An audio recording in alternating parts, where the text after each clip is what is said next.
రాష్ట్రంలో క్రికెట్లానే ఆర్చరీ క్రీడను అభివృద్ధి చేస్తామని రాష్ట్ర archery association chairperson Nandamuri Tejaswini అన్నారు. గుంటూరు జిల్లా నంబూరు వివిఐటీలో నిర్వహిస్తున్న జాతీయ ఆర్చరీ పోటీలను తేజస్విని ప్రారంభించారు. పోటీలు ప్రారంభించే ముందు ఆర్చరీ క్రీడాకారుడు చెరుకూరి లెనిన్ చిత్రపటానికి పూలమాల వేసి నివాళులర్పించారు. చెరుకూరి లెనిన్ ఓల్గా మెమోరియల్ ఆధ్వర్యంలో పోటీలు మొదలయ్యాయి. 7, 10, 15 వయస్సు విభాగాల్లో పోటీలు నిర్వహించారు.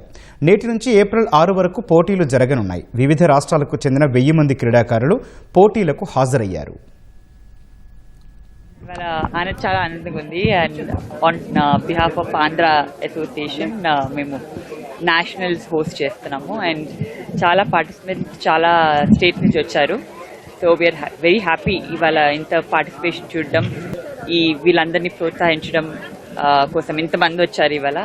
అండ్ ఆర్చరీని ఇంకా పాపులర్గా చేసి మన క్రికెట్ లాగా make it a very popular sport, making it a very popular sport is very important. I want to do that and help archery in which ever way I can. ఇక్కడ 10 years age category నుంచి 15 years దాకా ఉన్న పిల్లలందరినీ కూడా సెలక్షన్స్కి తీసుకొచ్చాము. దీంట్లో ఈరోజు 32 states నుంచి మనకి ఇక్కడ పార్టిసిపేషన్ ఉన్నాయంటే చాలా గొప్ప విషయం. మన స్టేట్లో చాలా స్కిల్ ఐడెంటిఫికేషన్ ప్రోగ్రామ్స్ కూడా మనం చేస్తున్నాము, శాప్ అండ్ ఆర్చరీ అకాడమీ కలిపి. సో దీంట్లో ట్రైబల్ ఏరియాస్లో కూడా చాలా ఫోకస్ చేసి మనకున్న హిడెన్ టాలెంట్స్ ప్రతి ఒక్కటిని బయటలో తీసుకురావాలి. వాళ్ళకి ఒక స్పెషల్ ట్రైనింగ్ ఇచ్చి ఇక్కడ మన ఆంధ్రప్రదేశ్ నుంచి ఇండియాని చాలా ప్రైడ్ చేసేలాగా ఎన్నో ఇంటర్నేషనల్ మెడల్స్ అన్ని వాళ్ళు తీసుకుని రావాలి అన్న దీనికి ఎఫర్ట్స్ పెడుతున్నాము. స్పోర్ట్స్ కల్చర్ ప్రమోట్ చేయడానికి, అలాగే ఈ స్పోర్ట్స్ ని చిన్న ఏజ్ నుంచే పెంపొందించడానికి రాష్ట్ర ప్రభుత్వం ఇస్తున్న సపోర్ట్ కి ఇది ఒక నిదర్శనము.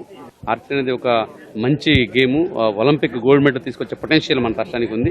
దీన్ని గుర్తించి గౌరవ ముఖ్యమంత్రి వారు స్పోర్ట్స్ అథారిటీ ఆఫ్ ఇండియా అలాగే స్పోర్ట్స్ అథారిటీ ఆఫ్ ఆంధ్రప్రదేశ్ ద్వారా కూడా చాలా సపోర్ట్ చేస్తున్నారు. వీళ్ళు ఎవరైతే నేషనల్ మెడల్స్, ఇంటర్నేషనల్ మెడల్స్ గెలుచుకుంటారో వాళ్ళకి గవర్నమెంట్ జాబ్స్ లో అవకాశం వస్తుంది.